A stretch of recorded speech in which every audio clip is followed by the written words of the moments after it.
کم کسان چې داسې وي چې هغې وایي چې زموږ په ژبه کې لکنت دی، ژبه مو فصیحه نه ده، خبرې ازادې نشو کولی، یا زموږ ماشومان دي هغې خبرې ازادې نشو کولی. بعضې ماشومان داسې وي چې هغې خبرې سره کولی نشي. نو هغې دپاره نن یو مجرب عمل درته ښیمه، یو مجربه وظیفه درته ښیمه. د قرآن آیاتونه دي.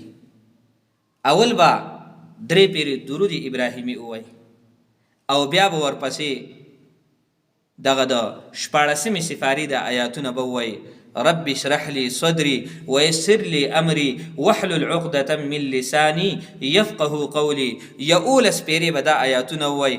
اخره کې به بیا چې کوم دی درود شریف ووایي، درود ابراهیمي، او بیا به په مالګه باندې چوف کې دغه مالګې نه به لږه لږه دغه ماشوم له ورکوي، لږه لږه ماشوم له به ورکوي، لږه لږه به ترې ځانه خورې، اوبه به دم کې دغه اوبه به دې ماشوم باندې څکئ، ځانه به څکې.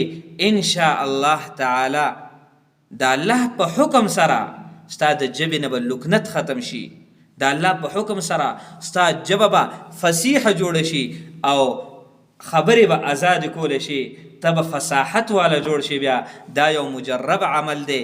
دا خپل ملګرو سره مخکې شیر کوي چې نور ملګري هم د دې نه چې کوم دی فایده والي، او د چا ماشومان وي هغې چې کوم دی نو ژبه کې لکنت وي یا خبرې نشي کولی، نو هغې هم دا وظیفه شروع کړي. نو انشاءالله دغه ماشومان به د هغې خبرې شروع کړي. بیا